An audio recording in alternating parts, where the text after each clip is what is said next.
Much, Sanjeet. Thank you for the lovely introduction. Welcome, everyone, and a very, very good evening.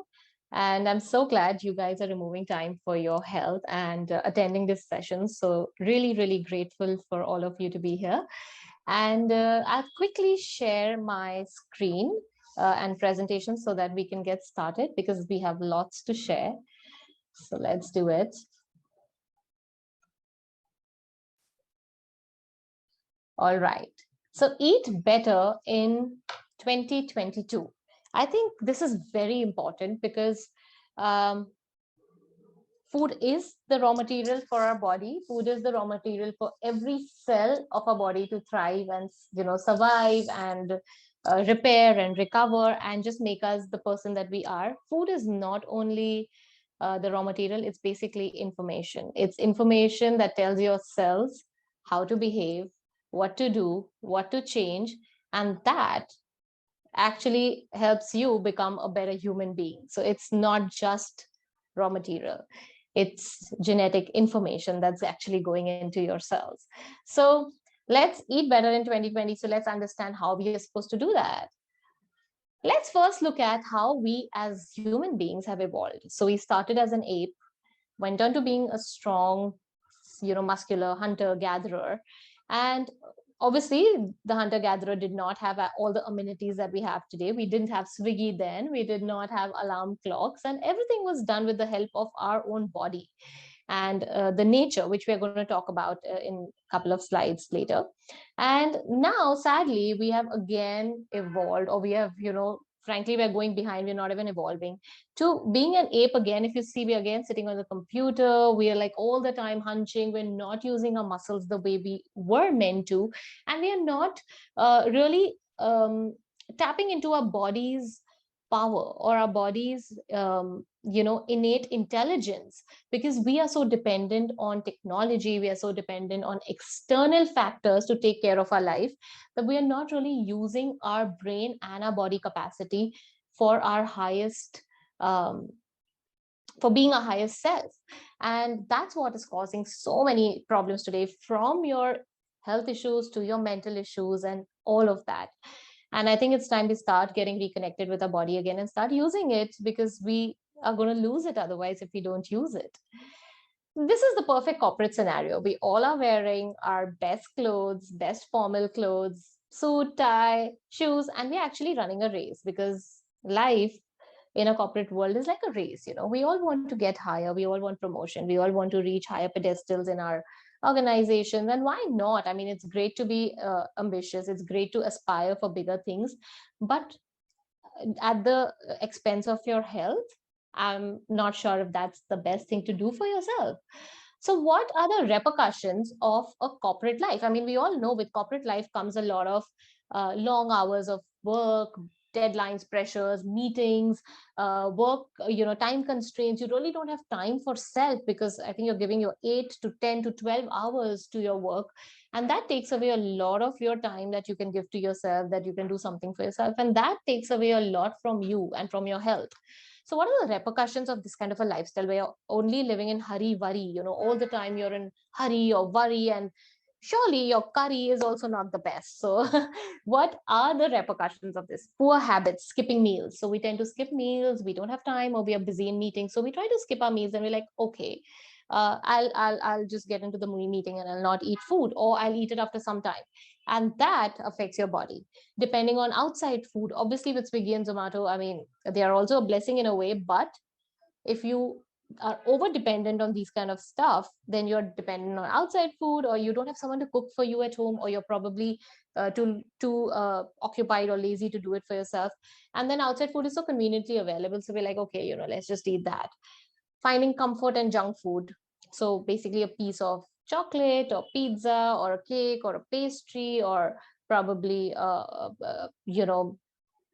any of the bread stuff, any of these carb and sugar loaded and fat loaded foods comfort us, because when we are feeling emotionally down, or when we are feeling physically low, our body craves for energy. And what we equate it is with is having these junk food or heavy laden foods, because these instantly make you feel like, wow, satiated, and they make you feel better, but they also damage your health. So we try to maneuver our emotions with the help of our food. Lack of sleep, obviously, if you are not having time, I mean, if you're working for so many hours, long hours, sleep is either uh, not your priority because you also want to Netflix and chill, or you get onto bed and you don't get sleep because your mind is always running, you're always activated, and that kind of affects you. No time for exercise. You probably don't have time to even spend time with your family. So then you'll be like, okay, where do I exercise? And I'm working through the day. It just gets so tiring and I don't have the energy. So obviously, you're not moving enough. Extreme fatigue and tiredness, low concentration and work performance. I think these are all the repercussions that you face when you're leading a life which is not out of consciousness awareness and you're not taking care of yourself. And then what is the end result of it? Obesity, which is the mother of all problems. And obesity, by that, I just don't mean being excess weight. By that, I mean having a lot of weight on your belly region. That's your stomach fat. And that stomach fat causes you to, store a lot of fat around your organs, and that fat around your organs actually does not allow you to absorb nutrients, and then your organs suffer, then leading to diabetes, cancer, heart attack, PCOS for women, high blood pressure, high cholesterol, all these issues. So we need to also understand that not just, it's not what you eat, it's the way you live which causes obesity. So even thin people can have higher visceral fat, which is your fat on your belly, and that can actually affect your health in a large way. I mean, I really believe in this quote too much. So many people spend their health gaining wealth, and then they have to spend their wealth to regain their health. So you're working so hard, you're working, round the clock to kind of make that kind of money, and then you're spending that money for all your mediclaims, bills, expenses, hospitals, and all of that, which is really not where you want to spend. I'm sure you want to spend it for better stuff, buying a car, buying a house, getting traveling the world. I mean, that is something that you would want to spend, but that can only happen when you take care of yourself. So we have to understand that our body is created in a certain way, and it's in sync with nature. And when we do not honor our body's signals, and we don't live in a certain way that the body really has evolved in a way to live like that, when we live against the clock, our body clock goes haywire, and that really affects our health, and that damages us in really many ways which we don't even understand. So basically, we are beings which work with the sun and moon cycle. So we wake up with the sun, we sleep with the moon, and that's what I was talking about. The ancient man, what they did was, they didn't have alarm clocks, they didn't have all the artificial lights that we have today that keep us awake. What they did was just as simple as opening their eyes when they would sense sunrise, and as the sun would set, they had to go to sleep, because otherwise there was always the fear of the wild animals coming and attacking them. So there's lots that has gone into the human being, into evolving as to what they are. So with that evolvement, we actually work with the sun and moon cycle. So when we wake up, our cortisol levels go up, which is actually the stress hormone, but it helps us get active, deal with our day, pick on work, get more productive, and all of that. And by the evening, say 4, 5, 6 o'clock, as the sun starts setting, our body is set to produce melatonin, which is the sleep hormone.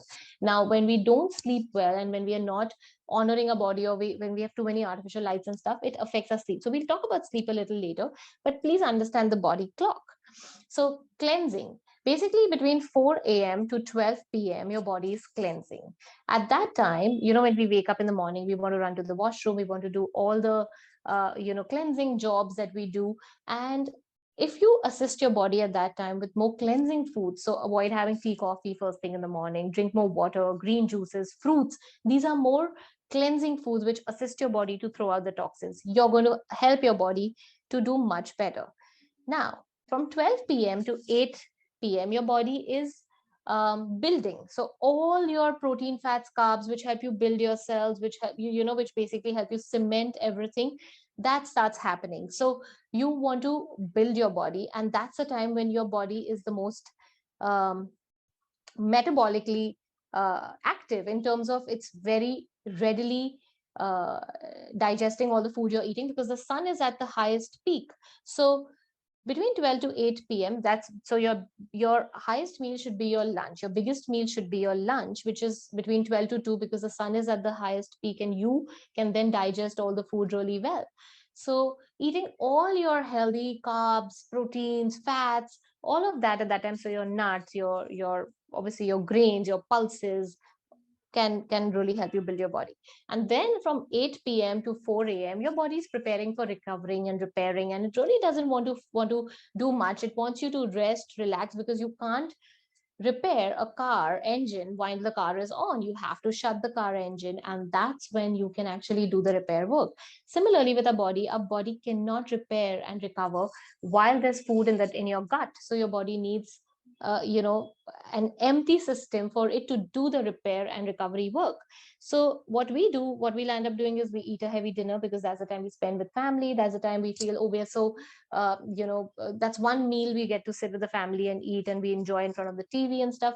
But that is what is affecting us more, because we are putting in so much food in our gut, and your body is really not ready to digest. There is no agni fire, digestive fire at that time, which allows your body to digest the food. So heavy foods that you eat at night actually get stuck up in your gut, and then you wake up in the morning feeling bloated, tired, fatigued, and not refreshed, and you feel like, oh my god, it's morning is such a burden.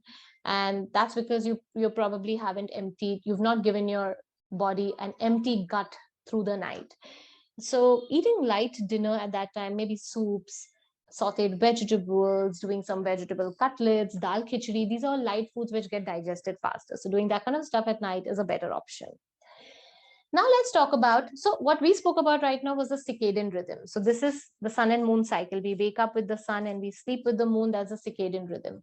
Now we have the ultradian rhythm. So basically, like we have the sun and moon cycle, we sleep and we wake up. We also have smaller cycles through the body, which are called the rest and activity cycles. So what happens is every 90 to 120 minutes of work, after that your body and your brain gets tired and exhausted, so it needs rest. It needs these micro resting periods through the day, because of which it can then bounce back, clear the toxins which have been produced in the body, and then help you to focus better. But what we'll end up doing is we work at a stretch, we don't give ourselves that break that we need, conscious break to do nothing for those 10, 15, 20 minutes. And we also feel, oh my god, we're going to be wasting that much time. But not really. When you're investing your time in resting through your work hours for a couple of minutes, you're actually improving your work productivity, which then allows you to work better and get more done. So like you see in this figure, you'll see 90 minutes your work level is arousing, then your high performance, and then stress comes in, and then your work capacity starts dipping. And there's the ultradian healing response which your body needs for 20 minutes after every 90 minutes, and that keeps happening through the day. And if you honor that, if you give yourself at least something, not 20 minutes but at least 10 to 15 minutes of doing nothing, it could just be going to the washroom, getting yourself some water, doing some breathing exercises, or probably just listening to your favorite music which makes you feel alive, can actually help you bounce back better at work. So I hope you understood this concept of ultradian rhythm, and it's super important for your productivity. Now let's talk about diet. Now we all know that there are a lot of fad diets in the market. I mean, there's so much happening out there. There's keto, there's General Motors, there's cabbage diet, and if you go on the net, you'll have like a list of fad diets, because fad is something that's instant gratification. And I think we are living in a world, we all want instant gratification. We all want it all quick. We don't want to put in the hard work. We don't want patience is a virtue which is missing, I think, for most of the people today. So I think that is why we fall for fad. And when we fall for something like that, it really affects our body. So why is fad bad? It's a quick fix. It promotes a quick fix, which is not great. No quick fixes work in the longest run, and it's not sustainable. It promises drastic results, so losing 10 kgs in a month, or probably they claim to reverse certain issues in certain time, but that's not the way our body works. Our body needs that time to heal. If it has had a problem which has taken years, it needs time to come back to equilibrium.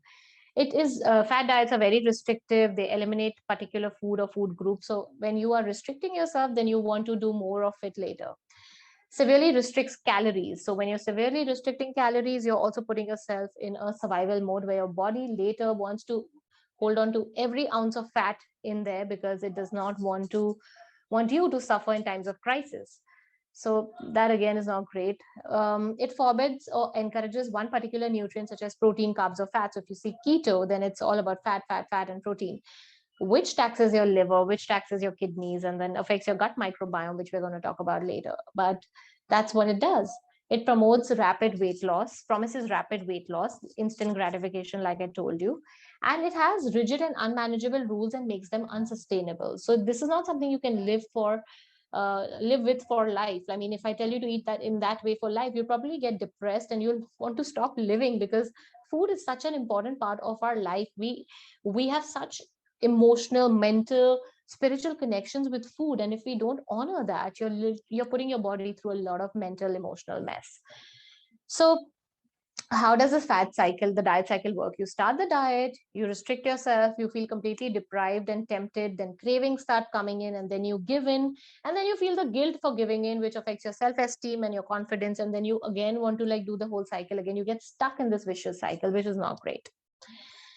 What are the ill effects of fat diets? Risk of developing eating disorders. You can either get so fearful of food, or you will just like end up with some kind of an eating disorder, which is not what you want to do. Higher death rate with intense calorie restriction. Nutrient deficiencies. Obviously, if you're restricting certain foods, you're going to have nutrient deficiencies. Muscle loss, impaired bone health, because your muscles are your metabolically active tissue. So if you are not eating right, your muscles is something that your body loses first, and so does it lose your bones. So that makes you very weak and haggard. Gut issues, because your gut microbiome gets affected. We'll talk about gut microbiome. Higher risk for heart disease, liver and kidney damage, because obviously your organs are doing, you're overworking because of all the imbalances you're creating with your diet. Electrolyte imbalances, all your sodium, potassium, everything goes haywire. So that's again not a great thing. Infertility. So if your body is going through something which it's not enjoying, reproduction is definitely not something that it's going to focus on. So, what should you do instead? I mean, how should you eat? Why should you not fall for these drastic things? What you need to do is you have to change your mindset towards food. It's not about eating a certain diet plan, it's about maintaining a lifestyle which you can sustain. So, eat plenty of vegetables, legumes, and fruits. Include a variety of whole grains. So, try doing a lot of whole grains in your diet, like jawar, ragi, bajra, and brown rice. Drink plenty of water and electrolyte rich liquids. By that, I mean coconut water, lemon water, vegetable juices. So, hydrate yourself. Limit saturated fat and choose healthy fat options. So, avoid all your butter and excess ghee and all of that, and try doing more healthier fats which come from your diet, like your nuts, seeds, nut butters, avocado, coconuts. These are your healthier fats and they're more wholesome. And when we talk about oils, I mean, if you can get off the refined oils, which are so chemically loaded, and do more cold pressed oils, do oils which are kachi ghani tel, which have been wood pressed, or, not undergone the chemical process. These oils are better for your health. Limit your alcohol intake and if you choose to drink. So make sure that you drink in control and not tax up your liver to an extent where it's like, oh my God, I can't deal with this anymore. Consume only moderate amount of sugars and food and drinks containing added sugars. This is the most important thing. Your hidden sugars is so prevalent today in every food that you eat.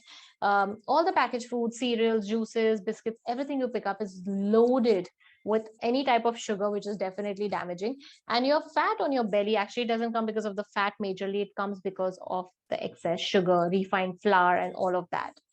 Limit your intake of packaged and processed foods and beverages. Obviously, all the chemicals, additives, preservatives that are getting into your packaged foods and foods and beverages is definitely damaging your liver health, is damaging your overall health. If you're a non-vegetarian, choose lean and organic grass-fed meats, because the kind of hormones that get into animal food today is definitely the major source of toxin that we are being exposed to. So what is the right way to eat your meals? Not like a very light breakfast, a heavy lunch, and a very heavy dinner, versus it is eat a moderate breakfast, eat a good lunch, and eat a light dinner. That's what you're supposed to do, and that's how you're supposed to eat. So you are not what you eat, you are what you digest. Most people say, I eat so healthy, but still I'm not. I have hair fall, I have skin issues, because it's what you're digesting, it's what you're absorbing, what you're assimilating, and what you're utilizing. It's really not what you're putting in your mouth. After putting in your mouth, the body has to go through an entire process before it gets into your cells. And what's happening in that process, if any of the steps in that process is not doing well, that is when you will not see the results of eating healthy. So your gut health for that is very important. Okay, so the art of eating, now again, this is very important. It's not what we eat, it's how we eat our food. It's what mindset we eat our food with. So very important is to have gratitude for your food. Rather than seeing it as, oh my God, will this make me put on weight? Will this damage my health? And seeing food as bad, stop that. See your food as something that you're being blessed with. So pray, show gratitude for the food. From the farm to the table, it's come to you, and there are a lot of people involved in the entire process to get your food on the table. So be grateful for that, because you're the privileged one who has food to eat. Put the intention in your food. I mean, everything is intention. When you put the right intention in the food that you're eating, even the most unhealthiest food can stop damaging your body. So always give good vibrations and good intention to your food. Stop telling your food as good as bad, and try to say that, okay, I know this food is going to bless me, is going to heal my body. I'm not saying keep eating unhealthy and keep doing that, but even if in general, don't look at your food as bad. Look at your food, put an intention in your food that it's going to heal you. Breathe before you eat, while you eat, and after you eat. If you really want to metabolize your food well, it only happens with the help of oxygen. Oxygen only comes in when you breathe. So when you do deep belly breathing before eating, you prepare your gut for digestion. While eating, when you're focusing on your breath and you're just conscious about it, you're helping your food to get digested better. And after eating, when you take few breaths, you're definitely supporting your digestive process. So breathe while you're eating. Eat with your senses. We really don't eat only with our mouth. Don't look into the TV computer while you're eating. Try eating with all your senses. So, when we look at food or when we smell good food, our mouth starts salivating, because that's the natural process. That's what our senses are telling our brain, that there's good food around us and we need to prepare for digestion. And when we don't look at our food, when we don't smell our food, when we don't see our food, we don't admire it, our body does not kind of make sense that food is coming in, and you're just looking into TV or you're looking into your phone and you're eating just mechanically. The body cannot make sense what is happening, though you're eating, but your digestive juices are not getting released the way they should be. So that's why it's very important to eat with your senses. So look in your food and give time to your food. Chew well. I think very important again is to remind yourself that you need to chew your food well. We all know that, but at least 25 to 30 times each bite, because when your mouth is doing the job of breaking down the food, your digestive system has to do less work. And guys, let me tell you, if you put your digestive system through lesser torture, you're going to be healthier, live longer, and have a better life. Because your digestive system is like the engine of the body. The lesser it works, the better it's maintained. The lesser hard work it has to do, the better you feel. And if your gut is bad, everything goes haywire, because all diseases begin in the gut. So chewing is a very important thing if you want to protect your gut from all the overwork that it has to do. So another thing is, don't eat when you're angry, upset, or stressed, as it will put your body in fat storing mode, and you will not get the nutrients and the benefits of your food. Don't eat with distractions like TV, phone, computer around. I already explained that. Don't eat with guilt or fear, even if it's junk food. Eat a small portion and enjoy it thoroughly. So your mindset has to be positive about whatever you're doing. Do not dump yourself with foods that you dislike just because you're following a certain diet plan. Again, very important. Just because it's given to you and you have to eat it, that will not help you. You need to enjoy your food. Food is nurture. Food is nurturing. Food is nourishing. Food is not a punishment.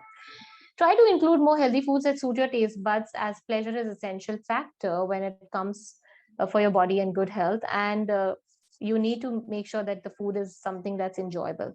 Healthy need not be boring and bland, and you can prepare your food with various herbs, spices, and other ingredients to make it exciting and enjoyable. So make sure that you play around with food, don't make it boring, and enjoy the art of eating. And the way, when you eat in this way, you'll make sure that you're supporting your body in the best way to keep you healthy. How to prevent food coma? Most people ask me this, Neha, how much food should I eat? What's the portion size? Like, really, I'm nobody to tell you how much food you should be eating, because depends. One day, maybe you're doing so much hard work, you've over exercised, or you've just had a crazy day and you're very hungry, but maybe some other day you're just very full. I mean, if I tell you to eat a certain amount, then probably you're overeating or under eating. So you are the best judge to tell yourself how much food you're supposed to eat, and that is with a hunger scale. So 0 being empty and 10 being absolutely full, like very, very full, like stuffed, you need to understand what is the amount that your body needs. So ask yourself before eating every meal, how hungry I am on a scale of 1 to or 0 to 10. If you're 10, like you're stuffed, don't eat anything. Anything above 5, you should not eat. If you get anything above 5, you should be like, okay, I can wait. But also you should not go to 0. So because you're ravenous here, and here you'll eat anything and everything that comes, you'll not chew your food well, you'll probably just gulp it down, and then later realize after 20 minutes, 30 minutes, oh my god, I just overate everything. Because our hunger signals take, our brain tells, takes 20 minutes to tell our stomach you're full, so stop eating. So in that much time, you've probably eaten everything that was in front of you, and that can make you feel like, oh my god, this is food coma and I'm not enjoying it. So always ask yourself, never go to 0, and never eat if it's anything below above 5. If it's 6, 7, 8, you can still wait. If it's 10, definitely you're not going to eat. So that's how you're supposed to portion yourself, and that's how you're supposed to eat, and figure out how much you need to eat as per your hunger. Digestive herbs and spices, because this is very important. It's like I said, you need to digest your food well. So there are a few herbs and spices in our kitchen which help to digest our food well: ajwain, jeera, lemon, cardamom, uh, your fennel seeds, that's your soft, ginger, coriander seeds, betel leaf. Now, these are all digestive herbs and spices. All you can do is make a concoction of all of it together, or one single ingredient, or you can also chew on them. So, after your meal, you can chew on elaichi or soft jeera ajwain ka mixture, or you can just have lemon in water, like a lemon shot. So, just put half a lemon in half in that much water and sip it up. So, that ignites your digestion. So you can play around, or you can chew on pan ka patta. We all know pan. As Indians, we all know what pan is for Indians, and how it is, how much importance it's given for digestive properties. So you can do any of this, but make sure that you get your digestive system in place. So here are my top 5 health mantras, which I really feel if you follow, you'll get like great results with your body. So first is take care of your gut microbiome. Now, I've been talking about this since the beginning, but gut microbiome is basically all your bacteria, virus, fungi in your digestive system. Now, we are more microbes than human. We have trillions and trillions of microbes in our body, in every cell, on every part of our body, and in our gut.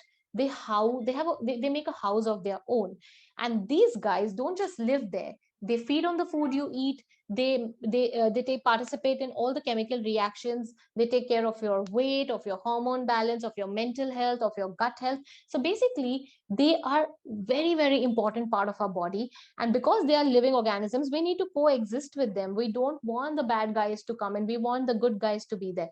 So if you're eating all the bad foods, so all your junk food, all your processed food, packaged food, tea, coffee, excessive soda, cola, alcohol, all of that, then you are feeding the bad bacteria, and their population increases. But whereas if you're eating all your plant foods, like your fruits, vegetables, nuts, seeds, sprouts, roots and tubers, all of that, you are feeding the good guys, because these foods have fiber, and all the good bacteria and microbes need fiber to break it down, and then fiber is used as their food. We can't digest fiber, but the microbes digest fiber, and they produce certain short chain fatty acids which actually help our body to do better. So that's why it's very important to take care of your gut microbiome through the right food and through our lifestyle as well. So eat right to feed the right microbes. Focus on NEAT. Now, NEAT is non-exercise activity thermogenesis.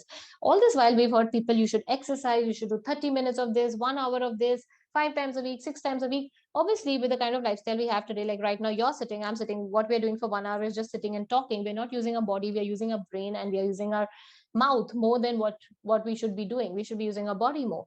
But this is unfortunately, this is the way we live today. So what are we supposed to do? Obviously exercise. I'm not denying that, but what you need to do is you need to focus on non-exercise activities as well. So like doing your housework, just climbing stairs, consciously walking shorter distances, doing more physical work around you. So not looking out too much for help, something that you can do on your own, do that. This is what gives you more activity, more movement. This keeps your muscles more agile and more active. And that's what we need to focus more on if we want a healthier life. Not just 1 hour in the gym and 23 hours just sitting through your sitting on your chair or your couch through the day. That's not what your body really needs, because then it's extremities, and body doesn't like anything extreme. Body likes everything in moderation. Get your beauty sleep. I already spoke about sleep, but when we are sleeping, our body heals, repairs every cell, collects the toxins, reduces, takes away all the chemicals and toxins from the brain which was generated, makes you refresh the next morning, keeps your hunger in check, keeps your skin better. So if you're not focusing on sleep, you're literally pushing your body through a lot of excess, overtime, hard work. I mean, imagine if you've been given work by your boss and it's an overtime, and how tired and exhausted you're going to feel. Same way your body feels like that if you are going without sleep. So if you're not sleeping well, your hunger hormones increase the next day, you're eating more, you're craving for more junk foods because your body is craving for excess calories and nutrients, and your cravings crop up. You also are very groggy, you can't focus, you can't really have make better decisions, you have relationship issues when you're not sleeping well. So a lot happens when you don't sleep well. I mean, it's a very underrated activity of the day. So you need to get your sleep, you need to focus on calming yourself at night, unwinding. When you get home, dim the lights, have a nice warm shower, get into your best PJs, and just relax and unwind and give yourself that time to kind of snooze. Your body needs preparation. And keep the phones away. I mean, just 1 hour before you sleep, just keep the phones and lights and screens away, because that's going to help you if you have sleep issues. So focus on your sleep. Break up with stress. I mean, I know this is something that it's easier said than done. Stress is something that's a part of everyone's life: financial, emotional, relationship, career, job, I mean, you name it, it's everything is about stress. And stress is basically a survival mechanism. Actually, it's great. It helps us to survive in situations where there's threat. So say there's a lion in front of you, you need to either run or you need to fight it. And both of that needs the stress hormone to tell your body that get in more glucose, shut down every other system in the body. Like, while if you have to fight a lion, you don't need digestion, you don't need excretion, you definitely don't need recreation, you need to just survive. So when you're putting when you are in that state of just sudden stress, acute stress, it's great, it helps you survive. Say you're crossing the road and a car is rushing towards you, you take a decision, that stress helps you survive. But today, everything for us is stress. Our kids are stressed, our spouses are stressed, our house is stressed, our finances are stressed. So what happens in that is your body feels as a lion all the time. So body cannot differentiate between mental, physical, emotional stress. Every stress is stress. And the body's only job is to help you keep surviving and keep you safe, because the body loves you immensely. Our body loves us immensely. So we don't want to I mean, we don't want to see stress as a bad thing, but we definitely need to be aware as to when it's going above and beyond our capacity and it's not serving us. So we need to be aware when the stress goes high. We need to then use techniques to reduce our stress, and the best way you can do that is with your breath. So the minute you feel fear, anxiety, upsetness, anger, jealousy, anything cropping up, or any stressful situation coming up, just close your eyes and start focusing on your breath and do some deep belly breathings, and you'll actually see you'll start feeling much better. There are many breathing techniques, like there's 4-7-8, there's box breathing. So you inhale for 4, you hold for 4, then you exhale for 4, and you again hold for 4 before you inhale. So these are few techniques which work very well. Meditation works great. You can listen to music when you're feeling stressful. So just how you supposed to break from that stress is very important. But before you break from that, being aware of their stress is very important. So that's where you need to have your awareness in place and just try to zap out of it, distract yourself, and get the cortisol levels down so that your body can perform better. Otherwise, at some level or the other, all your organs are suffering and not working at their optimal. Live in the moment. Now, this is very important. I keep saying that because you're either mindful, like full of nonsense and crap, or you're mindful. Mindful means you're just here and now, because you know that this is what is reality. The past doesn't exist. Like right now, I'm talking to you, and the last 5 minutes, what I spoke to you doesn't exist. What I'm going to do next, nobody knows what's going to happen in the next couple of minutes. So it just doesn't make sense pushing yourself too much into the past or the future, because none of them is real. What is real is here and now. And the more you bring yourself back to the here and now, the more you become centered, and the more you allow the universe to give you whatever you want and whatever you desire, because it comes to you easily then. And you become a magnet to attract whatever is the best for you. So live in the moment. And to do that, again, breathing and meditation is underrated, completely underrated. You have no idea how important meditation is. I mean, literally, I think today all of us need good 15-20 minutes of meditation in the morning and at night if we want to keep sane and want to excel in our life, because meditation helps us clear the toxins, clear the emotions, clear the negative thoughts from our mind, and helps us think clearly, helps us take decisions better. And it just helps our body also. The more you meditate, the lesser your stress, the better your stress response, your tolerance, your threshold to stress increases.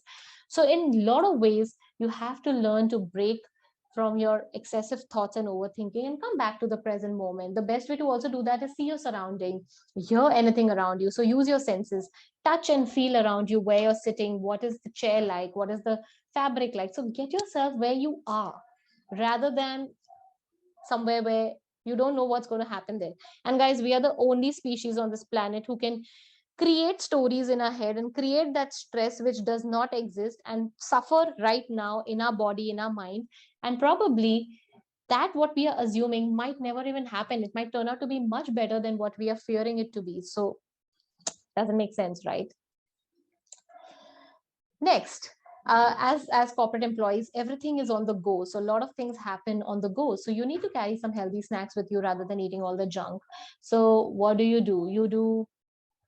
You do nuts, you do seeds, dates, figs, raisins. If you're feeling down on energy, these are great go-to snacks. Coconut, makhanas, roasted chana and peanuts. I think that's a very typical Indian snack, and it's very humble. It's a very humble snack, and we all get it very readily. Fruits, wherever you go, you'll definitely find a fruit vendor. A banana or an apple is something that you can definitely pick up. A granola bar or chikki, roasted khakra, homemade granola bars is something that I'm talking about, the healthier ones. Healthy cookies, kurmura bhel, sprouts or chana, healthy drinks like sattu, coconut water, nimbu pani. These are the on-the-go snacks, or just snacks which you can probably get readily at most places, and or you can carry it with you. And these give you your carbs, protein, good fat, vitamins, minerals, hydration with the healthy drinks. And you need to focus on this rather than focusing on samosas and sandwiches and unhealthy biscuits and all of that. Eating out guideline. Now, again, eating out can be a very important part or a very integral part of your life. So, what you need to do is you need to really be smart when you're choosing foods outside. Definitely avoid fried foods. If the oil they use outside is killing your liver and your gut health. So, make sure you keep the fried away. Opt for South Indian foods because they're steamed. So, idli, sambar, dosa is great. Dal khichdi, dal rice, you get everywhere. Most humblest one pot meal you can have, in which fills you up, gives you most of the nutrients you need, and that's a great thing. Keep away from maida rotis and bread. So ask the people if they can give you whole wheat rotis or any millet rotis, and try keeping away from maida. Opt for bhakris if available, like I just mentioned. Choose gravies without too much butter or ghee, or please tell the waiter not to do that, not to put too much butter or ghee. So ask the waiter to put less oil and not too much masalas if you have gut issues. Avoid salads in a restaurant. You can either carry it from home or avoid eating raw because you don't know when they've cut it. Avoid ordering more than one dish if you are eating alone, or so that you don't overeat. I mean, most people at times, order too much food and then they'll end up overeating. So just be very careful of the portion sizes that you're ordering. And please avoid the Cokes and the Sprites and all of that, and order Nimbu Pani or ginger ale. And avoid packet juices also. All your real and all of that is nothing is real out of it. So uh, so be mindful, be conscious, be aware, and make your choices. Now, manage meal during long meetings. Again, very important. If you're getting into long meetings and you know that you're going to take time, your next meal is going to take some time, try planning your day accordingly. So plan your meal timings according to your meetings. Eat a meal before you get into the meeting. So if you have meeting at a certain time, try eating your meal before that. So say if the meeting is at 11, then try doing your breakfast before that. Or if it's at, say, like a mid time, like 12 o'clock, then eat a small snack before you get in. Like it could be like a chicky or a handful of nuts or whatever, or a fruit. Carry handy snacks to munch in between. So if your meeting allows you to eat in between, gives you a small break, then carry any of these snacks like seeds, nuts, makhanas, dates, figs, because they're great. Carry healthy drinks to hydrate in between. So a best thing you can do is, if you can't carry a meal, you can definitely carry a drink in your meeting, during a meeting, which can help you hydrate you also and keep you full. So very important, don't skip meals during meetings, and try to plan it out well. Healthy cooking guidelines. Now, this is something, again, we all need to know, because cooking is such an integral part of the way we eat. So cut your fruits and vegetables just before eating them, as nutrient losses increases if kept open for too long. Do not throw the water from the rice and dal while cooking, as you lose the B vitamins, which is very necessary for digestion. So make sure that you don't do that. Pressure cooking is literally something that kills your foods and destroys nutrition. So apart from all your pulses and rice and all of that which needs pressure cooking, don't pressure cook your tender vegetables. The best way to cook them is to steam them. So when you steam them with water below and in a chunni above is when you keep the nutrients alive and still allow the food to get digested well. Avoid baking soda, baking powder, as it destroys vitamins, minerals in your food. Sprouting your whole pulses like your moong, rajma, chana, all of that increases vitamin C, protein, iron content, and all of that, and helps in digestion. Do not buy refined sugar. Use jaggery coconut sugar to sweeten your dishes. So the best way to avoid sugar is to not buy it and keep it at home. I mean, if out of sight, out of mind helps, it's great because it kind of takes you off that habit and keeps you away from sugar. Use pink salt because it's loaded with minerals, and avoid chemically processed table salt as it causes havoc in your body and fluid imbalance. And do not heat your food in a microwave. It destroys the nutrients, making it harmful for the body. Microwave, any radiation is not good for us. Anyways, we are exposed to so much radiation right now around us through our phones, TVs, mobiles, computers, all of that. So avoid microwaving your food. Use your gas to heat your food or cook your food. I mean, that's the best way you can protect your food from harmful rays. Use only stainless steel, clay, or iron utensils, and throw away plastic, aluminum, and non-stick cookware to minimize toxicity and prevent organ damage. So studies have actually shown that all your aluminum, plastic, and all your toxins, all these toxins from the cookware actually get stored in your liver and your organs and can damage them from there and feed the bad bacteria and breed the bad bacteria and increase infections and affect your immunity and all of that. So you definitely don't want to do that. So here we go. These were some simple tips for you to live a healthy life, eat better, live better in 2022. And